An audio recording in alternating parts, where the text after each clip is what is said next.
pandangan Bu Lady gimana Bu dengan result customer satisfaction yang tinggi, tetapi jumlah respondennya sangat jauh Bu dari total customer di company tersebut. Idealnya berapa persen dari total customer yang bisa menjadi partisipan di customer satisfaction survey sehingga hasilnya dapat dianggap mewakili customer lainnya Bu. Statistika nih Bu Lady, statistika. Wes. Oke, ini Pak Pak Astaria atau Ibu ya? Ibu, ibu. Ibu. Ibu, oh iya, sama kenal ya Ibu Astaria. Salam Oke, kenal Bu Lady. ya. Jadi ini ya terkait CSAT yang tinggi ya. Jadi memang ketika CSAT tinggi kita bukannya kayak harus langsung menelan ya, menelan bulat-bulat gitu ya. Tetapi kalau misalkan kita lihat jumlah responden kita ternyata masih jauh. Ya kalau berdasarkan experience sebenarnya ketika tadi ya contohnya ya ketika di B2B itu biasanya kita 30% dari populasi. Populasinya berapa? 30% kita anggap itu mewakili dari customer seperti itu. Nah, cuman kalau ideal percentage itu sebenarnya kalau saya baca ya belum ada sih yang kayak mengharuskan misalkan berapa persennya. Tapi kita kalau dari statistik juga sebenarnya kan dari 30% sebenarnya sudah mewakili juga. Cuman kalau misalkan yang kayak B2B ya B2C ya, B2C kayak Gojek tuh kemudian kayak transaksi digital itu biasanya mereka di 80% ya karena mereka after transaksi langsung ditanyain gitu dan langsung ketika tutup aplikasi itu kan langsung ada bintang. Biasanya sih mereka di 80%, 90% itu yang untuk e-commerce gitu buat Staria gitu. Jadi kalau misalkan kita melihat resultnya tinggi, ya tadi dengan jumlah yang sangat rendah sebenarnya itu belum bisa mewakili, sehingga kita harus cek evaluasi lagi gitu ya gimana caranya kita membuat customer mau tadi mengisi survei kita ya. Contohnya kalau untuk di B2B yang pernah dilakuin biasanya kita kayak 20 pengisi pertama atau 30 pengisi pertama itu akan mendapatkan apa seperti itu sih atau GoPay atau apa biasanya orang akan mau ngisi ya ada effortnya karena kita kan sebenarnya dari result survei itu kita mendapatkan suatu ide gitu ya dan improvement dari nasabahnya langsung seperti itu sih Bu Astaria. Oke, mungkin dari Mas Yanu dan Pak Frans mungkin mau menambahkan Jangan juga. ini ya Mbak, jangan apa langsung berbinar-binar ketika lihat. Iya, wow, kita keren Ya, sekali. tapi justru kita mindsetnya harus lihat uh, why-nya kan. Kalau di Nah, kita sebagai head ya, mungkin Bapak Ibu sebagai iya. pemimpin juga gitu. Ternyata 100% nih C-setnya yang ngisi dua. Waduh, gitu. Iya, customer base-nya ratusan misalkan. Aduh. Tadi yang Mbak Lady bilang benar sih, mungkin nggak ada spesifik statistik. Mm-mm.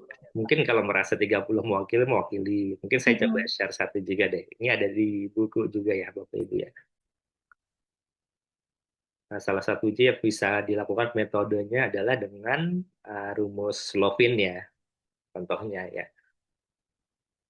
Jadi kita bisa pakai Slovin ini buat ngitung lah. Misalkan contohnya populasinya ada 1.000 pelanggan dengan margin errornya 5%, berarti yang kita butuhkan setelah dihitung dengan rumus Slovin ini ya 286. Jadi kalau misalkan dihitung kan ini 28,6% kan sebenarnya. Jadi ya idealnya seperti itu gitu. Jadi tinggal kita cek aja di sini. Nah biasanya yang terjadi kayak gini itu kalau udah di breakdown ke level branch ya. Mungkin kalau di akumulasi nasional, oke lah ya Mbak Lydia ketutup ya, sekian Iya, persen. betul. Mm-mm. Tapi pas di branch ada yang tinggi, ada yang rendah sekali kan. Mm-mm. Jadi ada yang 100% tapi jumlah respondennya dikit banget. Kan yang 90% atau 70% gede banget gitu.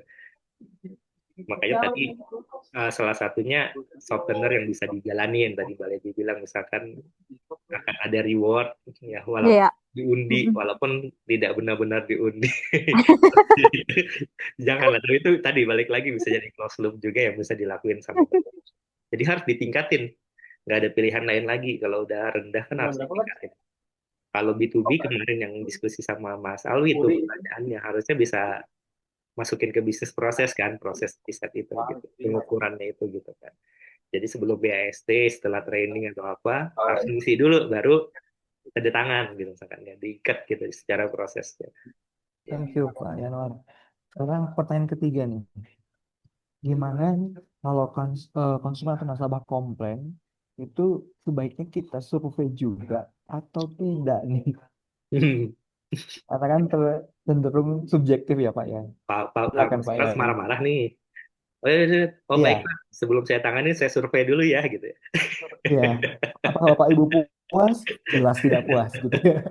Ya, harus Silakan selesai Pak dulu Yan, dong. gimana sebaiknya Iya, menangani seperti ini Pak Yan? Apakah service recovery dulu Pak? Perlu recovery kita dulu dong. survei atau gimana Pak? Recovery dulu. Ya, Orang baru terbuka kan.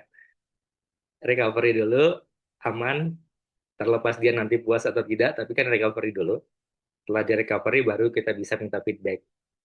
Bisa jadi feedbacknya, kalau recovery-nya bagus kan makan positif kan.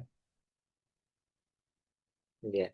Tapi kalau nggak di recovery, tapi langsung diukur, menurut saya sih itu hal yang sia-sia ya, sama aja ngasih apa, kasih tangan ke singa yang lapar ya kan, ya pasti nega benar-benar. dimakan lah. Ya. Jadi Oke, hari ini harus ini dulu recovery-nya dulu sih harus selesai. yes. Recovery dulu dan Pasti kasih jelek jeda waktu. surveinya kalau nggak di recovery pasti orang ngasih bintang satu kecuali emang sengaja ya biar Yes. manajemen tahu gitu. Yes, jalankan service recovery dulu, kemudian nanti kasih jeda waktu untuk survei. Ya, thank you Pak Mana Yanwar dan Mbak Ibu Lady sama Lady. nggak gitu? Mungkin Sama-sama setuju. Jadi memang kalau untuk pas di saat komplain sih kita nggak ada yang survei ya. Pas service recovery justru kita bikin surveinya. Gitu. Kalau enggak kita bisa dilempar lempar piring. Kalau di hadapan ya. Kalau memang masih jelek ya harus ya, menjadi bahan evaluasi kali ya. Mungkin ada recovery-nya yang kurang smooth ya kan.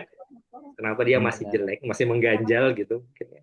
Jadi Karena setelah komplainnya di close ya Pak ya? iya, karena kalau kita ngomongin recovery itu kan ada yang namanya baru ini service recovery paradox kan. Nah, di recovery paradox itu kalau layanan normal tiba ada komplain, dia kan akan drop ya secara persepsinya terhadap brand kita kan. Tapi kalau penekanannya excellent, secara loyalitasnya akan jauh lebih meningkat, lebih tinggi kan dibandingkan dengan customer yang tidak pernah komplain gitu. Itu kan recovery paradox. Nah, jadi sebenarnya kalau ternyata habis di recovery, dia masih jelek, ada kemungkinan ada ekspektasi dia yang masih tidak dipenuhin. Menurut saya sih gitu. Kalau saya sebagai customer juga sama. Jadi kalau udah selesai komplain, mungkin jangan ke survei, harus ada tim yang memastikan dulu apakah ekspektasinya sudah terpenuhin atau sudah puas dengan pelayanan yang kita tanganin, ya kan? Kalau udah, baru maju ke survei gitu. Tapi tetap harus di capture juga sih sebenarnya di surveinya itu hal apa yang bagus dari penanganan kita dan hal apa yang harus diimprove si customer-nya harus tetap dikasih ruang untuk nyampein itu gitu.